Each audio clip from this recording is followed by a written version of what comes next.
is lekker om saam met julle te kan wees. Vir die van julle wat nou nie ken nie, my naam is Rudo. Ek is een van die pastore hierso en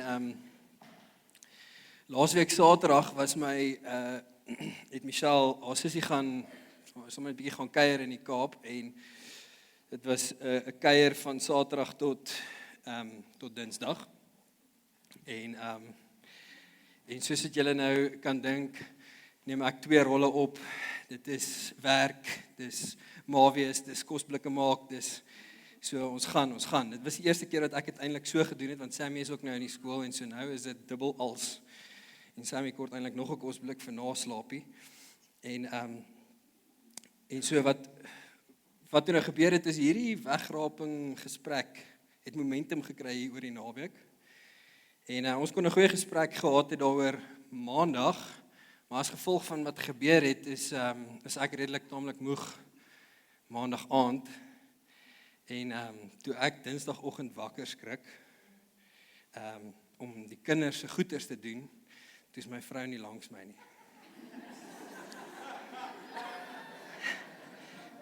So ek gaan sê, daar was 3 sekondes van paniek en stres en baie vrae, Here.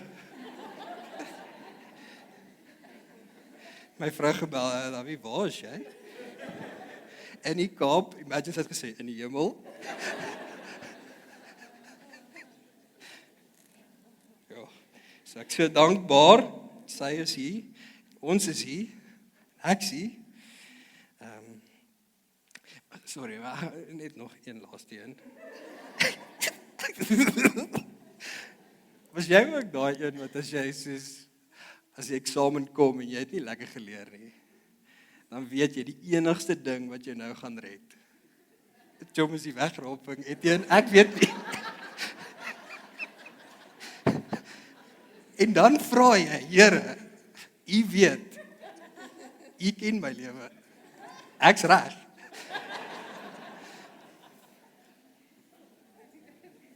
Wat deur daai eksamens gegaan. Alright, okay. Anyway, is so lekker om saam met julle te kan wees en weg van wegraping en van sameswerings en oorloë wat in die wêreld aangaan en verdeeldheid wat in die wêreld aangaan, lewe ons wel in onsekere tye. En ek dink nie ons moet dink dat ons is spesiaal, dat ons tye is meer of minder onseker as toe die Romeinse Ryk aan die bewind gekom het en daar was eeue van vervolging of jare van vervolging en vrees wat gevestig is in baie lande. Ek dink nie ons moet vir een oomblik dink dat ons tye is meer of minder onseker as in 1347 toe die swart dood meer as 3/4 van Europa geëis het, of 1/3 van Europa se bevolking geëis het, en baie mense het met vrees rondgeloop en gewonder wat gaan aan. Ek dink nie ons moet dink dat ons lewe in 'n spesiale tyd as in 1517 toe die protestante reformatie basies baie verdeeldheid in die wêreld gebring het.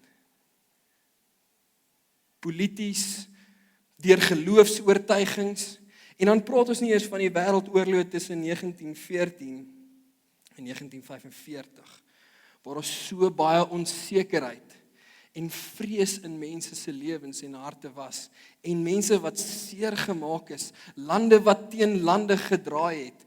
Ons lewe nie in 'n spesiale tyd nie. Die eindtye is, ons lewe lankal in die eindtye. Dit is volgens die skrif. En so steeds word ons geroep om in hierdie tye standvastig, onwrikbaar en lig te wees, te midde van die tye waarin ons lewe. Amen. En dis die boodskap wat ek vanoggend met julle wil deel. Ons gaan saam lees, en as jy jou Bybel het, ons gaan Psalm 112 saam lees, en die titel van die boodskap is Lig te midde van duisternis. En dit is goed vir ons om te kan weet dat wanneer al hierdie goeters gebeur, wanneer ons al hierdie goeters sien rondom ons, en ons hoor dinge, en ons sien dinge, en ons lees dinge, en dit kom in ons spasie, sonder dat ons selfs daarvoor vra, waarvoor staan ons? Wat doen ons? Wat is die posisie wat ons inneem? En so Psalm 112 gee vir ons so mooi rigting en help ons met 'n posisie wat ons as gelowiges kan inneem. Hierdie is een van die psalms wat ons mekaar mee kan seën. As jy verjaar, seën mekaar met hierdie psalm. Ek spreek hierdie psalm oor jou, want dit spreek van 'n karakter wat ek oor jou wil bid. As iemand wat Jesus volg. The Jesus way. Amen. En so Psalm 112 sê, geseënd is hy wat die Here dien. Hy wat met groot vreugde sy gebooie onderhou. Sy kinders sal magtig wees op aarde.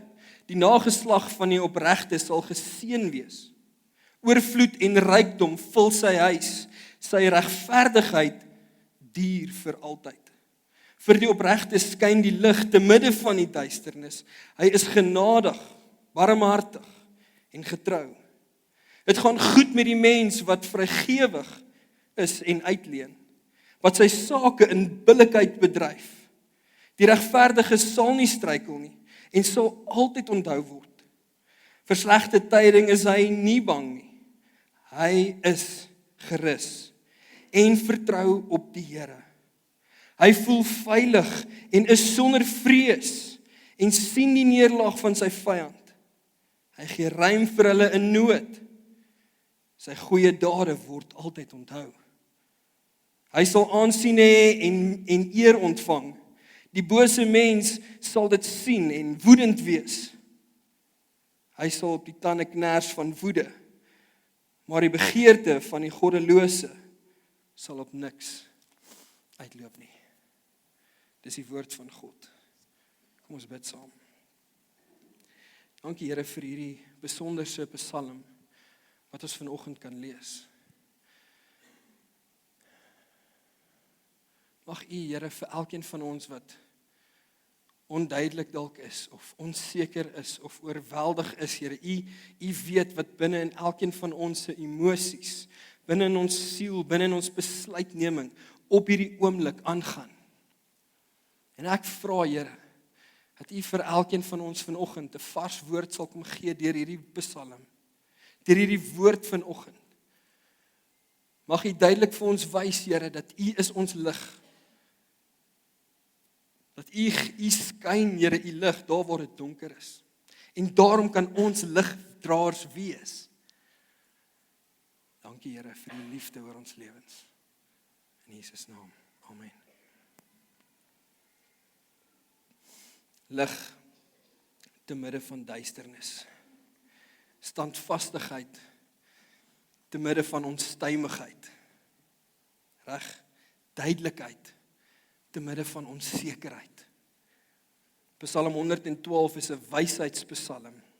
Dit is 'n psalm wat vir ons wysheid gee wanneer ons nie weet wat om te doen nie. En dit fokus baie op die posisie van ons as gelowiges wat ons moet inneem te midde van onsekerheid en duisternis rondom ons.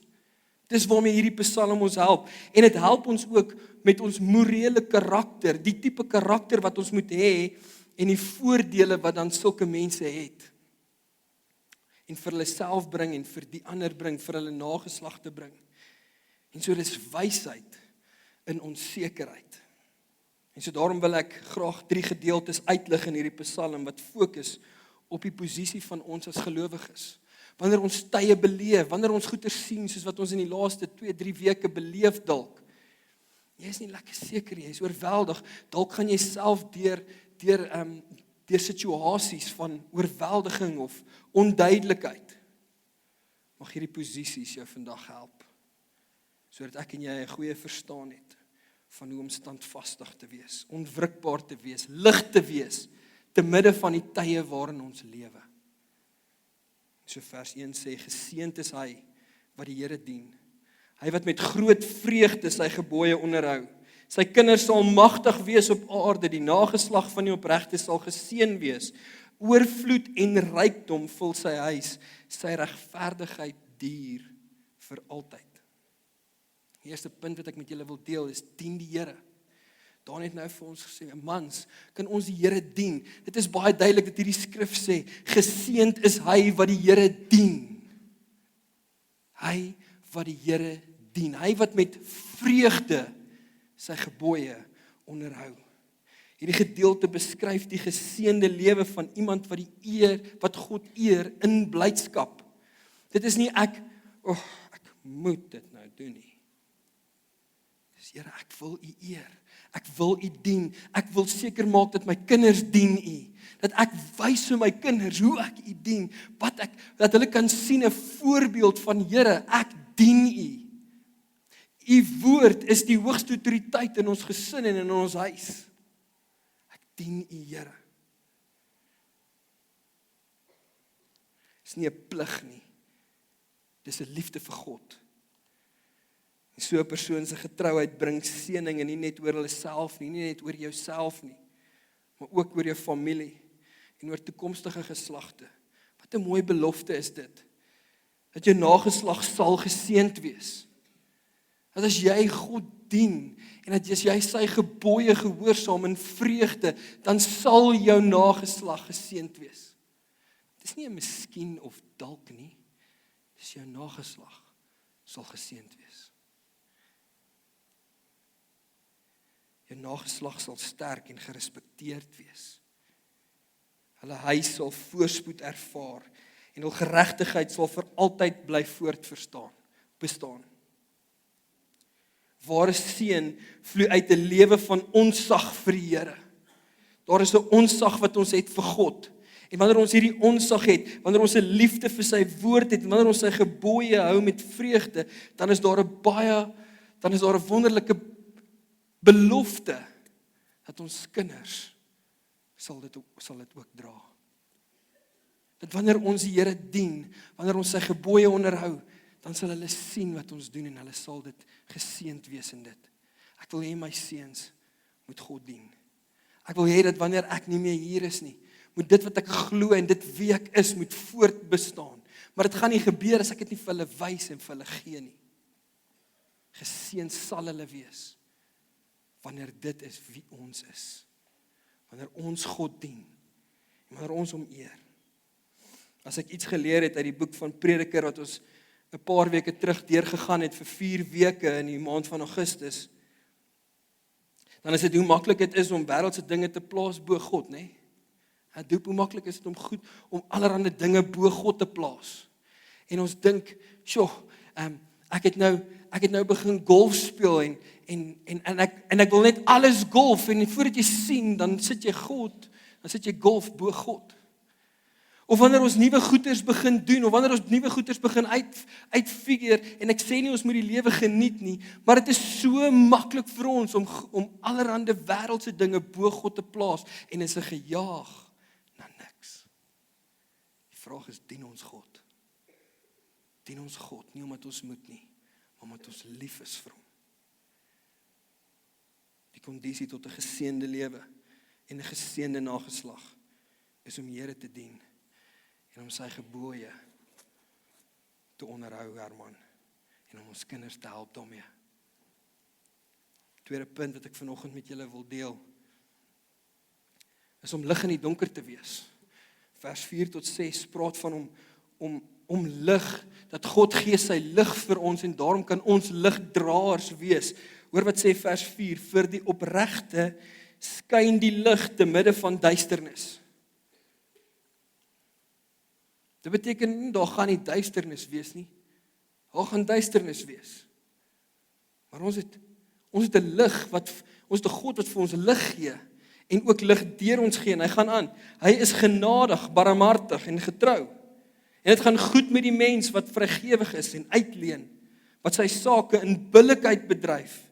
En dan vers 6, die regverdige sal nie struikel nie, en hy sal altyd onthou word.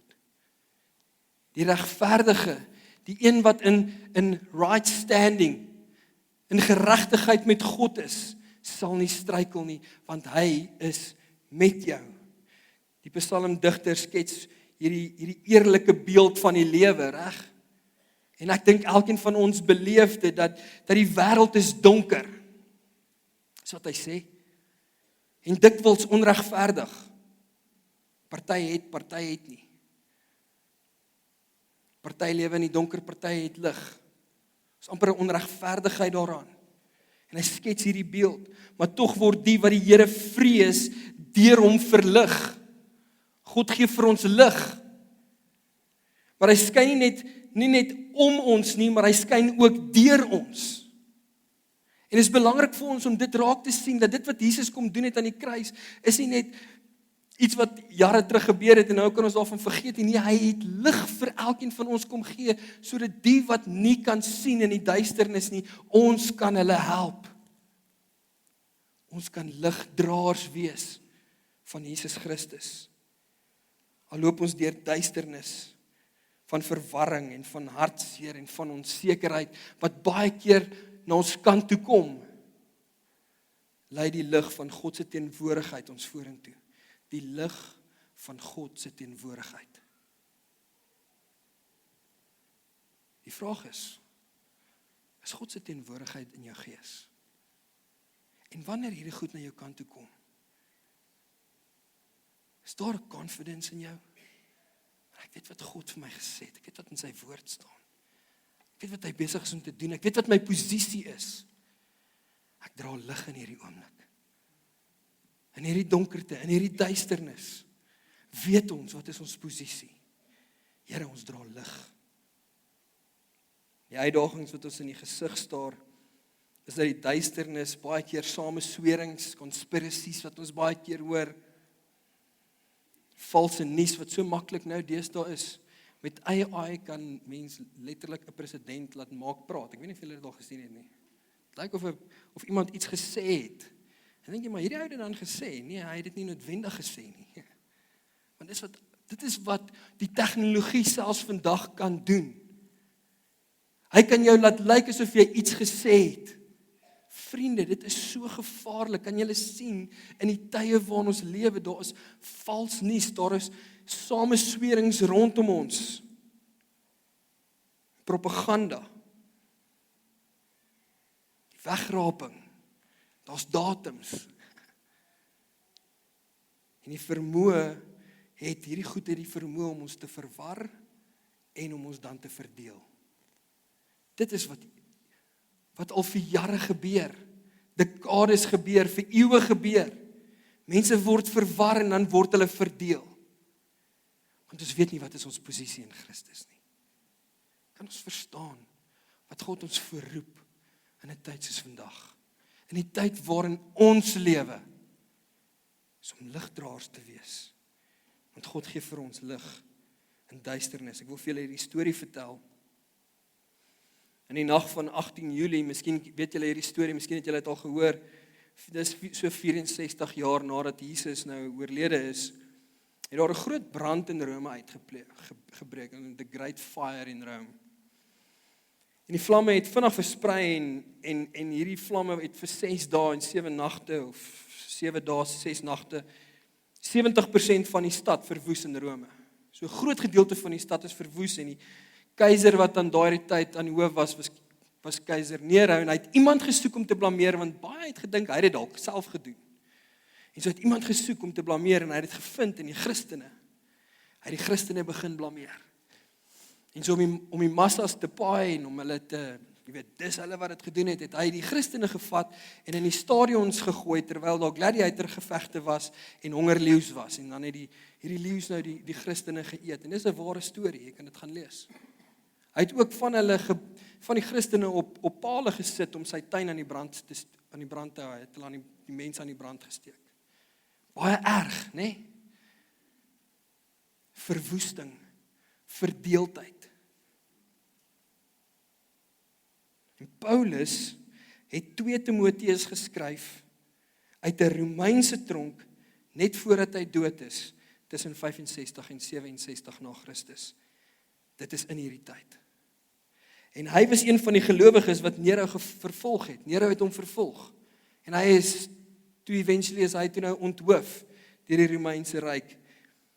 Maar hy het hierdie brief geskryf vir die rede om vir Timoteus te laat weet, wat is die belangrikste goed om te weet voordat hy toe nou dood is, as 'n martelaar? Wat is die belangrikste goed vir ons om te weet? En ek wil net 'n klein gedeeltjie met julle deel in 2 Timoteus 4 vers 3 tot 5. Paulus skryf, want daar kom 'n tyd wanneer mense nie meer na gesonde onderrig sal luister nie. Hulle sal hulle eie begeertes volg en leermeesters soek wat net verkondig wat hulle graag wil hoor.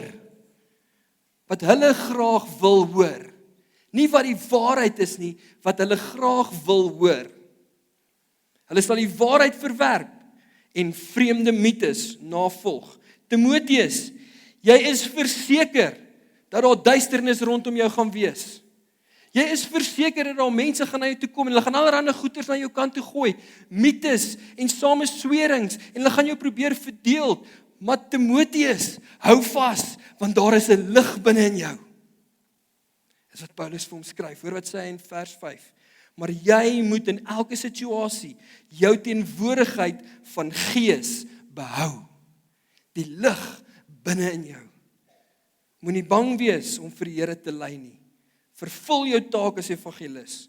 Voltooi die bediening wat God jou gegee het.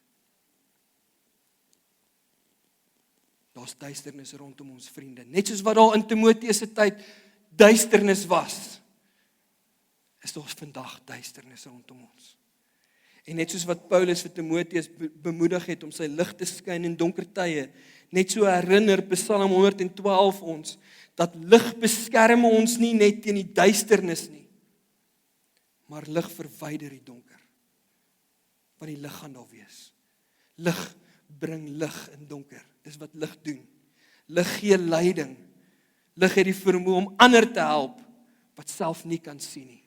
En dit is wat ons sien in hierdie gedeelte. Dit is hoekom God ons roep om deur die lig wat binne in ons is, donker te verwyder. Leiding te gee en om ander te help deur genade, barmhartig en getrou te wees. Om mense te help, om te sê, jy sien nie die lig nie, maar die posisie wat ek inneem is, ek bring lig, ek bring waarheid, soos wat Paulus ook hier skryf. God roep ons om standvastig en onwrikbaar te bly, te midde van ons onstuimige en onsekere tye. En laaste gedeelte wat ek graag wil uitlig, posisie wat ons as gelowiges moet inneem, in onsekere tye is om God te vertrou. Om die Here te vertrou en ek weet dit is 'n klise wat ons al vertrou nie die Here, vertrou nie die Here. Wat kan ons die Here vertrou?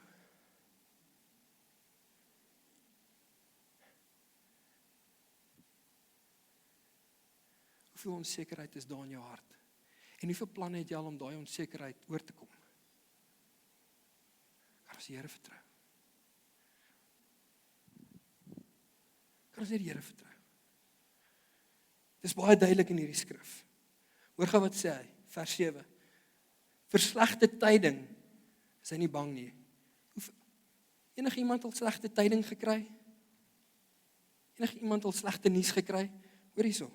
Hy is gerus, hy vertrou op die Here. Hy voel veilig en hy is sonder vrees. Hy voel veilig en hy is sonder vrees. Daai voel praat van 'n emosie. Daar's 'n sekere emosie wat jy het. En dit is baie makliker om ons emosies te volg as wat ons God volg, want ons gees volg God. En dan voel jy bang, en wanneer jy bang voel en sê, nee, ek moet nou hierdie ding, hier moet ek plan maak. Gee jou emosies vir God, sodat hy vir jou kan sê, jy hoef nie bang te wees nie. En sien die neerlaag van sy vyand. Hy gee ruim vir hulle in nood, en sy goeie dade word altyd onthou. Hy sal aansien hê en eer ontvang. Party vertaling sê, hy is nie bang vir slegte nuus nie. As jy al slegte nuus ontvang, is jy bang vir slegte nuus? Die geregtige is nie bang vir slegte nuus nie. Want hy weet op wat hy staan. Hy weet wat is sy rots. Die persoon wat op die Here vertrou is nie bevrees vir slegte nuus nie. En daarom kan hy in die gesig staar van onsekerheid. En hy kan duidelik wees, en ek het baie gewonder, moet ek hierdie storie insit, moet ek nie hierdie storie insit nie. Ek dink daar's nog 3 minute. Ek gaan hierdie storie vertel. Ek voel dis vir iemand. voel dis vir iemand vanoggend. Hierdie storie. Israel was 'n nuwe volk gewees. Ek gaan nie in al die detail ingaan van die nuwe volk nie. Hulle is nou klaar deur die Rooi See, hulle is in die woestyn, hulle is 40 jaar rond getravel in die woestyn. Hulle is 'n nuwe volk. Hulle het nog nie 'n koninkryk nie. Hulle is 'n volk in die woestyn. Reg? En Moses was die enigste leier wat hulle geken het. Joshua was reg om oor te vat 40 jaar later, nadat hulle deur die Rooi See is. Die probleem was dat toe die tyd aanbreek dat Moses die leierskap aan Joshua moes oorgee, het hy nie baie geweet van hoe om 'n koninkryk in te neem nie. Hulle het dalk hier en daar 'n klein oorlogie gehad, maar hulle het nie die strategies gesit en gesê, "Man, hoe gaan ons 'n koninkryk inneem? Hoe gaan ons oorlog voer? Weet enige iemand hoe om oorlog te voer?" Hy was 'n goeie leier om in die woestyn rond te wandel, want dit is wat Moses vir hom geleer het. Hy het presies geweet wat om te doen wanneer as die mense begin moan en die manne hou op en 'n slang byt kom en al daai tipe van dinge, maar hy was nie geleer om 'n strateeg te wees in oorlogvoering en om koninkryke in te neem nie. En so ek kan nogal dink, dit is slegte nuus toe Moses doodgaan, want Moses was die een wat hulle moes in die beloofde land invat. Kan jy dink? Ek is seker dit het by Joshua opgekom. Ek weet baie van wandel. Ek weet nie veel van oorlog nie. Ek praat van onsekerheid. En so wanneer jy dan hoofstuk 1 lees, dan sê God 4 keer vir Joshua, wees sterk en dapper, moenie bang of huiwerig wees nie. Die Here jou God is saam met jou oral waar jy gaan. Hy verseker hom, moenie bang wees nie, wees sterk. Ek is met jou. Moenie bang wees nie. Wees sterk. Ek is met jou. Vertrou my. Ek is met jou. Jy hoef nie 'n strateeg te wees nie. Ek is saam met jou. Kom dink julle moes God dit so baie vir hom sê? Hy moes bang wees. Daar moes 'n tipe van 'n vrees en 'n onduidelikheid binne in hom wees, onsekerheid binne in hom wees, 'n onstuimigheid binne in hom wees, want hy het nie geweet wat hy moet doen nie. God het vir hom sekerheid gegee. Alles oor hierdie situasie wat hier gebeur het is onduidelik. Het jy al so gevoel? Alles oor hierdie situasie is onseker, onduidelik. Ek weet nie. Het jy al so gevoel? Dis Joshua in hierdie oomblik. En die enigste ding wat Joshua met sekerheid geweet het, is dat God het gesê, gaan, ek's met jou. Go, I've got your back. En hier is hoe Joshua reageer in Joshua 1 vers 10 tot 11. Joshua sê toe vir die amptenare van die volk, vers 11, gaan deur die kamp en sê vir die mense, kry julle padkos reg, want oor 3 dae trek ons deur die Jordaan om die land in besit te neem, wat die Here vir julle God gegee het. Oor 3 dae trek ons ook in, wag.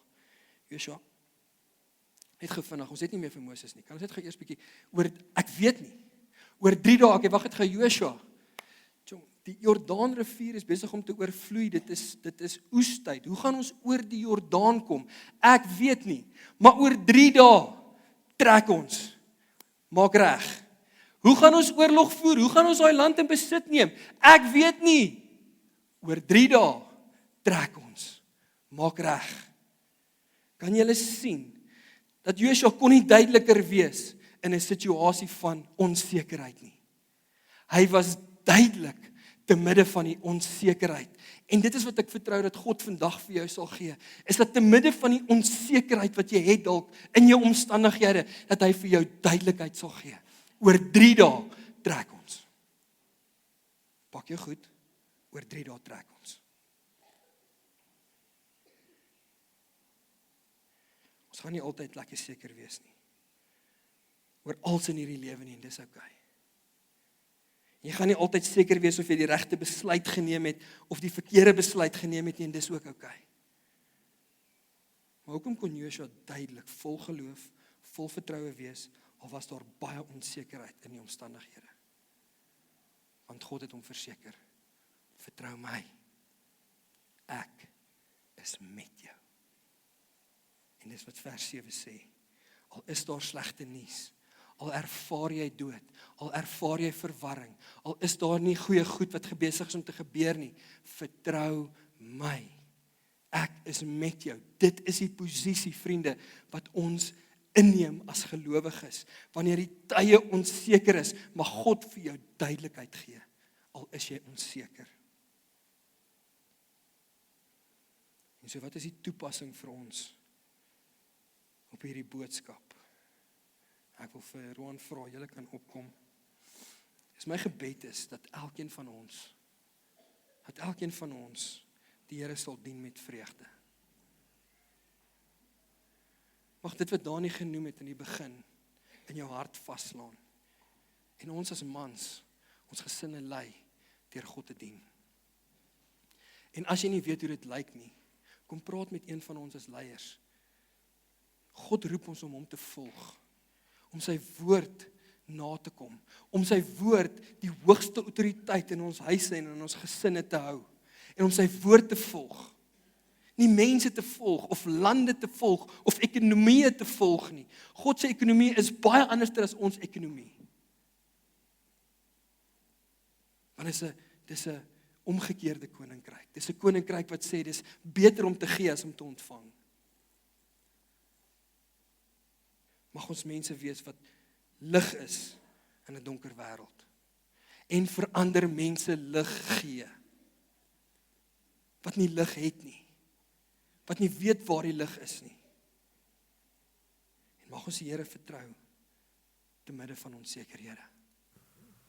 Mag ons weet dat al is daar onsekerhede, mag God vir jou duidelik met jou praat en jou hom vertrou in dit wat hy vir jou sê. Oor 3 dae trek ons. Wat is jou 3 dae?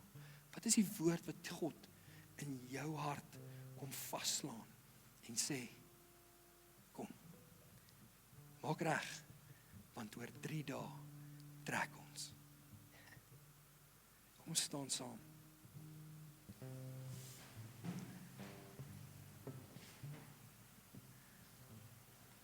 Ek wil graag hê dat ons net 'n oomblik vat om hierdie woord vas te maak in ons gees. Ek wil jou vra dat jy vir 'n oomblik net jou oë sal toemaak. Ek gaan Psalm 112 vir ons weer lees. En daarna gaan ons 'n lied saam sing. En mag jy dat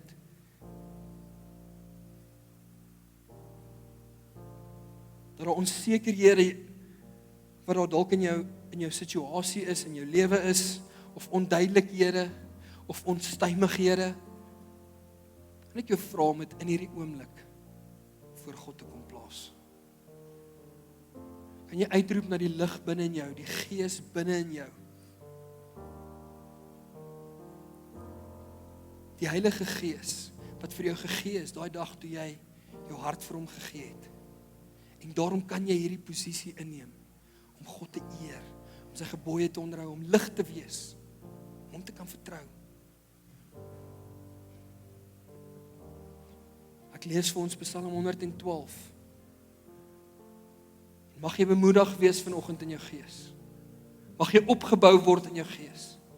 En mag jy weet, daar's net een God. En hy is agter jou. Prys die Here.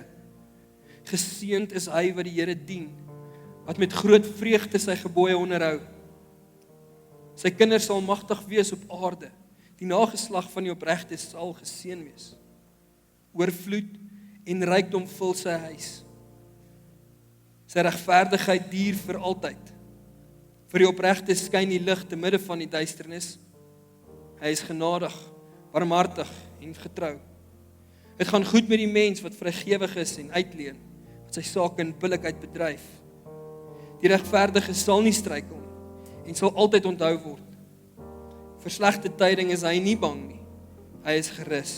Hy vertrou op die Here. Hy voel veilig en is sonder vrees en sien nie neerlaag van sy vyand. Hy gee ruim vir hulle in nood. Sy goeie dade word altyd onthou. Hy sal aansien hê en eer ontvang. Die bose mens sal dit sien en woedend wees. Hy sal op die tande kners van woede, maar die begeerte van die goddelose sal op niks uitloop nie. Dankie Here dat ons met oop harte vanoggend voor U kan kom staan en U weet Here waar elke persoon is. In ons emosies, in ons verstand, in ons besluitneming, in ons gesin, in ons wandel met U, Here. Here, mag U deur hierdie woord in elke persoon se hart kom praat. Mag U U vinger plaas op daai areas, Here, waar ons steeds nodig het om te groei. En Vader, soos ons nou hierdie lied gaan sing, Here, mag U ons help om U te volg. Om duidelik te kan wees, Here, in tye wat onseker is. Want U is die hoop binne in ons, U is die lig binne in ons. En daarom kan ons ligdraers wees van U vir 'n wêreld wat donker is. En ons dank U daarvoor in Jesus naam. Kom ons sing saam.